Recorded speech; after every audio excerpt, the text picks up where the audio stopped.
O vídeo que você clicou já vai começar, mas antes, deixe seu like, compartilhe e se inscreva no canal TV Flórida, a sua TV brasileira nos Estados Unidos. Sabe aquele momento de constrangimento em que você manda mensagem para alguém e fica vendo o visualizado, mas sem resposta? Pois é, o governo Lula está exatamente assim, deixado no vácuo pelo Donald Trump. Trump não indica interlocutores para organizar diálogo com Lula. E olha aqui, segundo a velha imprensa, os dois tinham uma excelente química.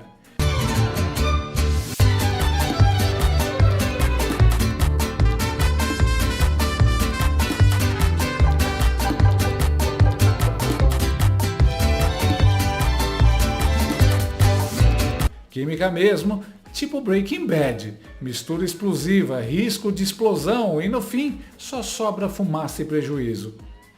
Em setembro, lá na Assembleia da ONU, Trump disse que encontrou Lula por alguns segundos e que rolou uma química excelente.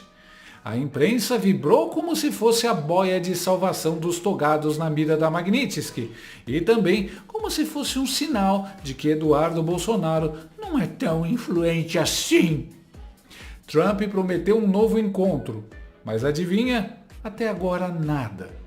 Os diplomatas dos dois lados estão tentando entender quando, como e onde essa conversa vai acontecer. Mas falta um pequeno detalhe. Trump ainda não decidiu nem quem vai ser o responsável por organizar a conversa. Sem interlocutor, não dá para definir nem se o papo vai ser virtual, presencial ou por pombo correio. Do lado do Brasil, o Itamaraty e o pessoal do Planalto estão de prontidão, igual o porteiro esperando o entregador de pizza que nunca chega. Mas do lado americano, silêncio.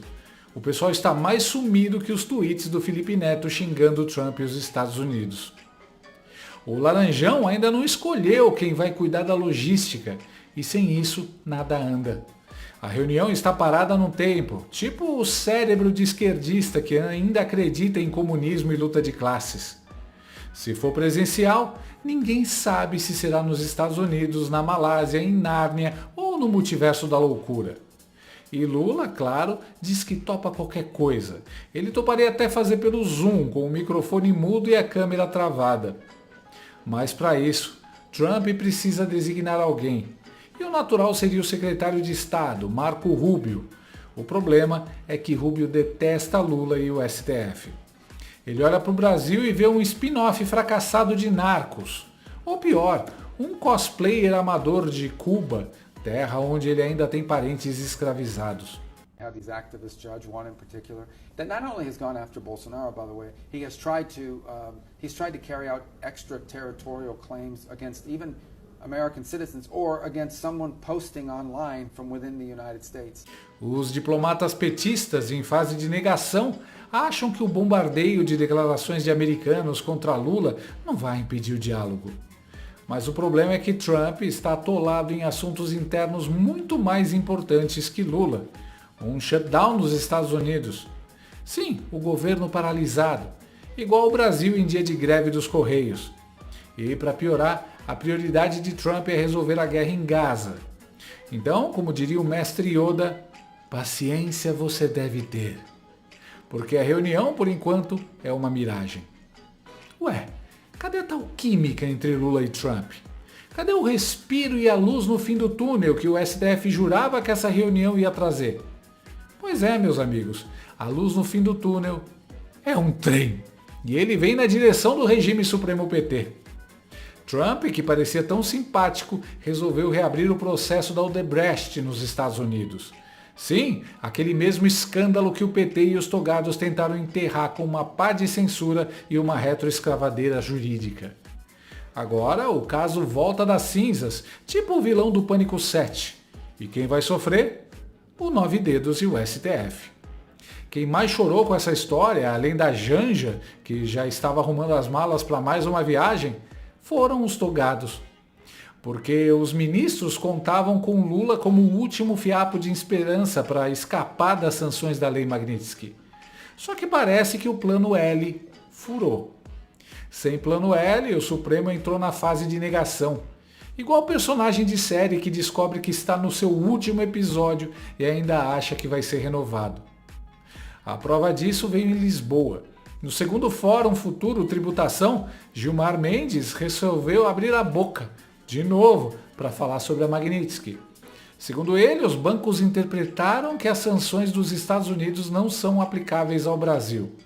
Repare, interpretaram. Ou seja, ele mesmo ligou para cada banco e perguntou: vocês acham que não é aplicável, né? Sanções aplicadas pelos Estados Unidos a autoridades brasileiras, e há uns dias falou também sobre uma possível lei anti-embargo, algo assim. A minha pergunta é, enquanto não existe essa legislação, o que os bancos do Brasil podem fazer, aqueles cujas pessoas que foram sancionadas têm contas? Até aqui os bancos têm interpretado que as sanções não são extensíveis ou aplicáveis. É esse o entendimento. Nós tivemos também uma manifestação no Supremo da lavra do ministro Flávio Dino, naquele caso envolvendo a questão da mineração mariana, em que ele balizou que essas decisões tomadas por autoridades estrangeiras precisam de ser validadas por autoridade judicial brasileira. Em suma, são questões que certamente podem vir a ser discutidas no futuro. E essa lei, o que vai ser discutido nessa tal lei? São projetos similares ou propostas similares às que já existem em debate ou em implementação na Europa vis-à-vis as determinações de embargos que tem havido por parte, sobretudo, dos americanos vis-à-vis aos russos, ao Irã ou mesmo a Cuba, e são debates que precisam ser... Pergunta: desde quando Gilmar Mendes é porta-voz da Febraban? Ele diz que os bancos concluíram que a Magnitsky não vale no Brasil, mas isso soa mais como uma chantagem disfarçada de constatação. Gilmar não está comentando o que os bancos pensam, ele está ditando o que eles devem pensar. É tipo o Ministério da Verdade do George Orwell, versão Planalto Central. Só que a realidade é outra. Os bancos e as empresas já estão aplicando as sanções. E Gilmar tenta mandar o recado: se vocês aplicarem, vão nos decepcionar. Agora a elite está descobrindo que não é só o povão escravo que tem que carregar o STF nas costas. Gilmar está debochando da lei Magnitsky, a mesma que pode fazer os bancos perderem bilhões. Ele acha que é blefe, mas os Estados Unidos não blefam, meu amigo. Eles sancionam com gosto. Na Europa, bancos inteiros quebraram por não cumprirem sanções. Aqui é questão de tempo até o Banco do Brasil ou o BTG tomarem multa bilionária. E aliás, nem precisa de multa. Basta os bancos perderem acesso ao crédito barato lá fora nos Estados Unidos. Sem isso, não há empréstimo caro aqui dentro. Resultado, eles quebram. Então o dilema é simples: ou fecha as contas dos sancionados, ou fecha as portas. STF quer multar os bancos? Pode tentar, mas a multa americana vem em bilhões de dólares e isolamento do maior mercado do mundo, e dói muito mais. No final, trata-se de escolher entre o regime sancionatório menos severo, quer ser punido pelo STF, que só late, ou pelos Estados Unidos, que mordem. Não ria, não. Gilmar, aliás, anda latindo mais do que pincher para visita. Essa já é a 27ª entrevista dele só esse ano. 27ª. A língua tá mais solta que a pele do braço da Janja. E quanto mais ele fala, mais prova dá aos americanos de que está defendendo um sancionado. Ah, Gilmar Mendes, você é tão generoso com o conteúdo que cria e fornece pra gente. Ou seja, a mira da Magnitsky já tá nele. Gilmar tá inquieto, sente o chão tremer e tenta controlar o tabuleiro. Mas lá fora, ele é só mais um John Doe, um Zé Ninguém de toga. Desesperado, Gilmar agora quer criar uma lei anti-embargo, um escudo mágico para blindar os togados das punições estrangeiras. Quer que o Congresso aprove uma lei dizendo que o Brasil pode ignorar sanções internacionais. É tipo a vilã isolada, enlouquecida e que perdeu tudo no fim da novela dizendo: sanções? Não conheço. E, para justificar, inventou um termo novo: feudalismo tecnológico. Sim, o ministro que mora num castelo funcional em Lisboa está preocupado com o feudalismo. Ele diz que a Magnitsky é uma forma de neocolonialismo digital. Na cabeça dele, impedir ministro de ter conta bancária é colonialismo. Mas prender jornalista e deputado é defesa da democracia. A Globo News, claro, embarcou de corpo e alma no delírio do Gilmar e saiu dizendo que a lei anti-Magnitsky tem um caráter solidário. Não, sério.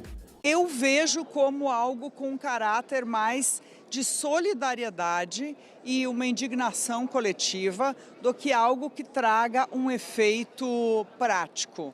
Porque quando a gente se aprofunda no que é a lei Magnitsky, ela traz sanções apenas dentro dos Estados Unidos para bancos.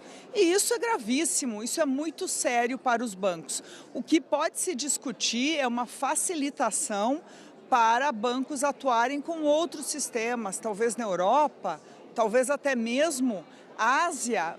Estou dando aqui ideias do que eu ouvi já aqui dentro do Congresso. Porque na prática a gente vê uma grande indignação no Supremo. Eu cheguei a ouvir de um ministro do Supremo que se o governo federal não conseguisse proteger os seus servidores, porque se a gente olhar ministros, e especialmente os ministros do Supremo, outras pessoas que foram alvo até agora e que são servidores públicos, se o governo não consegue proteger os seus servidores públicos, esse ministro me disse: eu preferia receber um saco de dinheiro, então. Caráter solidário. Chega a ser piada isso. Tudo isso pra gente ver um bando de bilionários violadores dos direitos humanos como vítimas. Vamos ensinar a China e a Rússia como escapar da Magnitsky. Vamos ganhar o Prêmio Nobel de Economia. O engraçado é que o Gilmar e o STF estão tentando inventar uma lei para se blindarem e agora a Globo News acha lindo. Quando era o Congresso tentando se blindar do STF, essa moça da Globo News aí quase pariu um rato de raiva. Essa movimentação do Gilmar mostra o quanto os togados estão desesperados e até onde o STF está disposto a ir para defender seus privilégios. Se os bancos começarem a fingir que a Magnitsky não existe, o Brasil vira o paraíso de ditadores, narcotraficantes e terroristas. Pela lógica do Gilmar, bancos brasileiros poderiam abrir agências para o Hamas, para o Irã ou para o PCC. Afinal, sanções são imperialismo.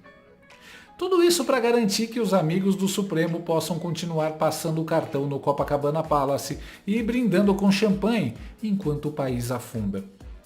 Isso sim é golpe de Estado. Um golpe com caneta, toga e tapete vermelho. É quase cômico ver os ministros, que se achavam semideuses, descobrindo que têm os pés de barro. Eles se achavam invencíveis e agora estão descobrindo que fora do Brasil são irrelevantes. Lá fora ninguém teme a toga. Lá fora a decisão judicial não apaga a evidência, não censura a rede social e não impede o dólar de subir. Estão todos na fase da negação, ainda achando que podem negociar. Mas os americanos não negociam com vilões, eles sancionam. E no fim das contas, o STF está igualzinho aquele casal de pais trambiqueiros de novela. Já tinham comprado roupa nova, ensaiado discurso para o jantar, sonhado com a vida de luxo. Mas o ricaço, no caso Donald Trump, simplesmente não apareceu. O encontro foi cancelado, o telefone parou de tocar e o sonho acabou. Agora estão lá, com cara de tacho, olhando para o celular e rezando para a notificação tocar. A diferença é que, enquanto na novela o pai picareta volta para o boteco para afogar as mágoas, no Brasil, o togado desesperado volta para dar entrevista gaguejando sobre feudalismo tecnológico. Romance frustrado e crise existencial. É a comédia do poder. Se você chegou até aqui, é um bom sinal. Para assistir os vídeos completos, acesse nosso site ou baixe nosso aplicativo totalmente grátis.